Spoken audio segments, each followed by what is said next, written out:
Hello and welcome to Following Swift Evolution. In this video, we're gonna take a look at this proposal that adds the allSatisfy algorithm to the sequence protocol. I'm a really big fan of this proposal that expands the standard library to include functions that solve common problems that we have. Obviously, this allSatisfy function is one of them. We could easily do it ourselves, but having a function in the standard library that does it for us, it hides this common pattern that we do every single time. To have an example to play with, let's take a look at creating an array of numbers. If we wanted to check, for example, if all these numbers were, I don't know, bigger than 5, for example, one common way of doing it in an imperative way will be iterating on the numbers array ourselves. But then the contents of this for loop are not that easy to deduce.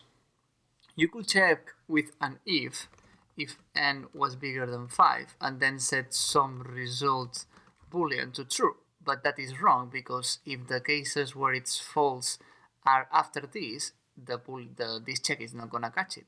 You could maybe add an else clause to say that the result is false. But then if the last number it's bigger than 5, you also have a problem because you skipped the false case. This just shows you all the ways that this can be done incorrectly. Obviously, if you have a little experience with programming and writing these kind of small algorithms, you already know the proper answer, which is that you need to invert the check. So you assume that all the numbers are satisfying the check that you want. In this case, all the numbers are bigger than 5. But then we check if the array contains one that it's not. And if it contains one that is not, we can say that the result is false. But the interesting thing there is that we need to assume that the result is true. As you can see, it's not difficult at all, but it's complexity that we need to think about every time that we need to perform these checks in a sequence. Of course, we could check this using the standard library because the standard library already have a contains where, and this is useful for this case. But it doesn't matter because we still need to check the inverse of the question that we need to ask.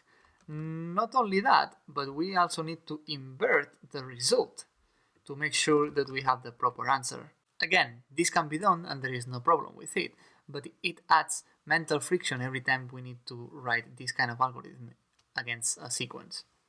That's why having this new function, allSatisfy, it's just easy for everyone because we can just check what we really want to check. If the array satisfies that all its elements are bigger than 5. And this simplifies a lot our life, and especially it reduces the mental friction that we have when we need to write these kind of algorithms against a sequence. That's it in terms of code. As always, these kind of proposals, they don't have much opposition in terms of if it's useful to add them, but they have a lot of back shading, as they like to call it, about the naming conventions. The original proposal was called like contains only, but that's confusing as hell.